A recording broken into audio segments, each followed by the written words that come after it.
jusqu'à ce que nous puissions aboutir à notre objectif qui est celui d'atteindre l'adoption et qui est également celui d'être enlevé. Notre Dieu, je crois que tu le feras, Seigneur.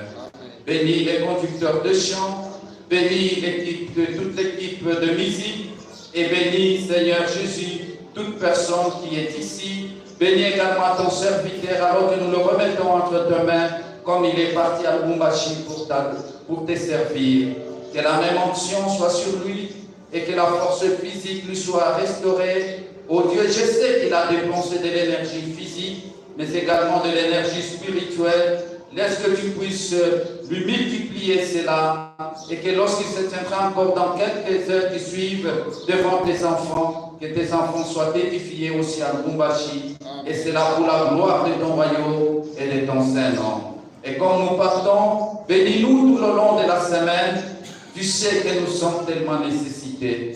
Il y a ceux qui ont besoin de l'argent, il y a ceux qui ont besoin de la nourriture, il y a ceux qui ont besoin de la bonne santé, il y a ceux qui ont des problèmes et ils ne savent pas comment trouver des solutions. Mais sachant que toi, tu es la solution à tous nos problèmes et que tu es celui qui pourvoit tous nos besoins, laisse que tu puisses pourvoir aux besoins de chacun de nous et qu'il sache que là au ciel, il y a quelqu'un qui prend soin de lui et qui se soucie de lui.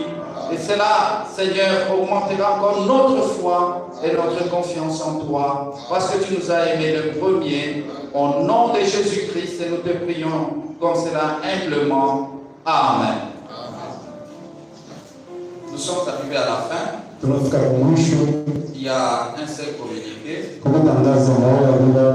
Ce sont les moniteurs de l'école de dimanche.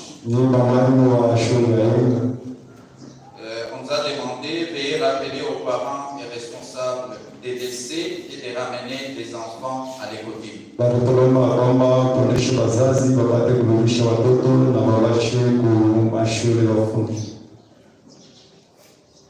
De laisser les enfants et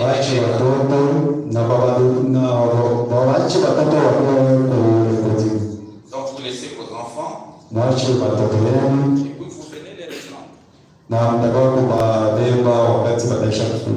Ok, que Dieu vous bénisse richement. Nous sommes arrivés à la fin de notre étude. Nous pouvons aller dans la paix du Seigneur. Seulement je vous demanderai, comme on fait aussi l'office du diacre, mes sœurs, ne laissez pas tout le temps les enfants sillonner pendant que le pasteur prêche.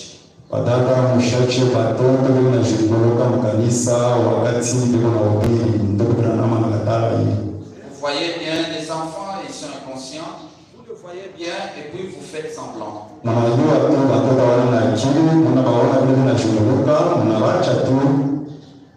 Que chacun veille sur ses enfants sérieux. Et le prophète les commande que quand on prie, fermez les yeux. Il y a beaucoup de gens.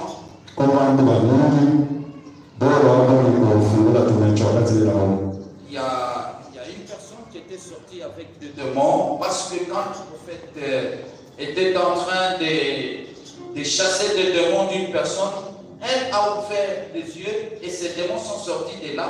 Ils sont en train de...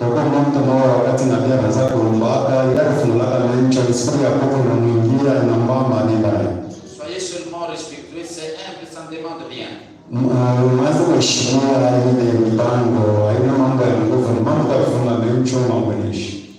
On ne fait pas l'occultisme ici, c'est l'évangile qu'on prêche.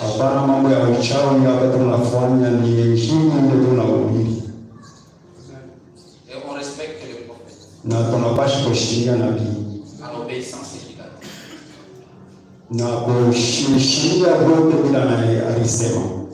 que Dieu vous bénisse. Allons dans la paix du Seigneur.